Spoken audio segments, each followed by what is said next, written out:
IPL 2026 के playoff का यह पहला मुकाबला था जो थोड़ा थ्रिलर रहा, थोड़ा रोमांचक रहा। लेकिन इससे पहले खेले गए दोनों मुकाबले बिल्कुल एक तरफा थे। आप पहले बैटिंग कर रहे थे और मुकाबला जीत रहे थे। इस क्वालिफाइड टूर्नामेंट में कप्तान रियान पराग ने टॉस जीतकर बैटिंग का फैसला किया, लेकिन भाई साहब यह रणनीति उन पर बहुत भारी पड़ी। गुजरात के टाइटैनिक ने उन्हें हार थमा दी। जीटी फाइनल में पहुंच गई, आरआर अपने घर गई, एलिमिनेट हो गई। जीटी के लिए एक बात कही जाती थी, गुजरात टाइटन अगर 160 रन चेज करती है तो वो कमाल की टीम है, इनसे बेहतरीन कोई टीम नहीं है। अगर उससे बड़ा टारगेट होता है तो गुजरात को स्ट्रगल होता है। लेकिन भाई साहब इस मुकाबले में 160 रन तो गिल और सुदर्शन ही बना गए। भूल तो नहीं गए हमें, बाकी के लिए छोड़ा ही क्या। कमेंट्री में कैफ साहब ने एक बात कमाल की गई, जीटी जो है गिल और सुदर्शन के ऊपर डिपेंड होती है। अगर ये आउट हो जाते हैं तो जीटी स्ट्रगल करती है, लेकिन ये आउट ही कब होते हैं यार, बहुत कम आउट होते हैं। इन्हें देखा गया है सबसे ज्यादा ओपनिंग साझेदारी आईपीएल के इतिहास में इन दोनों की है। इनसे ज्यादा 50 रन की ओपनिंग साझेदारी किसी ने की नहीं है। अभी तो साथ में खेलना शुरू किया है, इतने रिकॉर्ड ये बना चुके हैं। कप्तान गिल ने अपनी टीम को फ्रंट से लीड किया, कमाल का शतक फूट दिया और फाइनल में प्रवेश दिलाया। तो वे राजस्थान की कमियां एक बार भी उजागर हुई, वो आप वैभव सूर्यवंशी के ऊपर ओवर डिपेंडेंट है। सूर्यवंशी के अलावा बात कर तो यशस्वी जायसवाल ने कुछ नहीं किया, ना ही ध्रुव जुरेल चल सके। कप्तान रियान पराग ने पूरे टूर्नामेंट में ही रन नहीं बनाए। यहाँ पर जडेजा ठीक ठाक लग रहे थे, लेकिन भाई उनको निकलता। डोनोवन फरेरा ने अंतिम ओवर में राशिद खान को स्टैंड में ही रखा, 4 छक्के मारे, लेकिन आप फिर भी 214 तक पहुंच चुके थे। टारगेट अच्छा खासा आप लगा चुके थे। लेकिन उसके बाद आई सुमन गिल और साई सुदर्शन की ओपनिंग जोड़ी।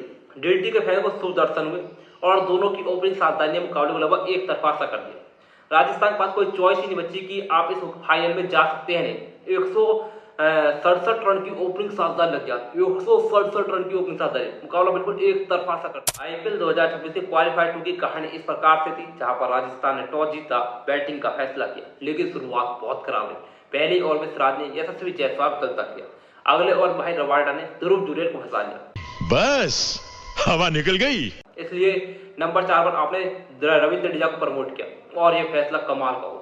जडेजा और वैभव सूर्यवंशी ने जीटी के गेंदबाजों को दी थी। जो भाई साहब सूर्यवंशी शुरू में स्ट्रगल कर रहे थे, जीटी प्लान बनाकर आई थी, उनको शॉर्ट गेंद से टेस्ट कर रही थी और भाई वो स्ट्रगल कर रहे थे, कैचेस छूट रहे थे, मिस टाइम हो रही थी। और जडेजा साहब कंफर्ट लग रहे थे, आते जिस अंदाज में क्लासी शॉट खेले वो काबिल तारीफ थे। सब कुछ ठीक हो चुका था, अच्छा खासा आपने पावर प्ले डोमिनेट किया, उसके बाद भी डोमिनेट जारी था। लेकिन उसके बाद जडेजा पर निकल आता है, वो रिटायर आउट हो जाते हैं, वो वहीं से कहानी पलट जाती है। जेसन होल्डर के वो 3 ओवर जिसने पूरी जीटी को इस मुकाबले में लाकर डाके जसून सनाका को चलते करते हैं, वहां पर वो फंसा लेते हैं कप्तान रियान पराग को। जेसन होल्डर उन 3 ओवर में महज 10 रन खर्च करते हैं और मूवमेंट पूरी तरीके से जीटी की तरफ आ जाता है। लेकिन उसके बाद जडेजा फिर मैदान पर आते हैं और सूर्यवंशी का साथ देते हैं। दोनों बीच गजब की साझेदारी होती है। वैभव सूर्यवंशी 31 गेंदों पर 68 तक फूटते, यहाँ पर लड़ रहे थे, झगड़ रहे थे भाई, स्ट्रगल कर रहे थे, कैच छूट रहे थे, लेकिन ये बंदा मैदान नहीं छोड़ रहा था, कमाल की पारी खेल रहे थे। लेकिन एक बार फिर अनलक्की रहे, एक बार फिर अनलक्की रही। क्वालिफायर के 2 में 96 पर आउट हो गए भाई। एविटम मुकाबले 97 पर आउट हुई, जहां पर 96 पर आउट हुई, शतक मिस कर गए। तो भाई डोनोवन फरेरा ने अपनी टीम को फर्राटेदार फिनिश दिया, जिस अंदाज में राशिद को अंतिम ओवर में भाई 4 छक्के मारे, स्टैंड में रखा और राजस्थान 20 ओवर में 214 तक पहुंच गए। टारगेट का पीछा करने उतरी जीटी की ओर से सुमन गिल और साई सुदर्शन की ओपनिंग जोड़ी है, सलामी ओपनिंग जोड़ी कहें। शुभ दर्शन हुए भाई जीटी को, भाई अनबिलीवेबल साझेदारी होती है दोनों के बीच, पूरी तरह से पावर प्ले को डोमिनेट किया, कंसिस्टेंसी से रन बनाते हैं, इन्हें रोकना नेक्स्ट टू इम्पॉसिबल होता है। दोनों के बीच पहले विकेट के लिए 167 रन की ओपनिंग साझेदारी, मुकाबला लगभग एक तरफा सा कर दिया। साई 68 तक मारने के बाद जरूर आउट हुए, लेकिन गिल ने समा बांध दिया है। बड़ा मुकाबला था, क्वालिफाइड टू था, यहाँ पर जीत का मतलब था फाइनल में, हार का मतलब सीधा घर।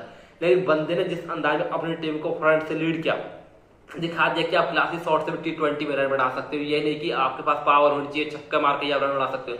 नहीं यार, गिल की कंसिस्टेंट देखिए, आप सुदर्शन की कंसिस्टेंट देखिए, इनके पास पावर गेम नहीं है, लेकिन इनके पास क्लास गेम है।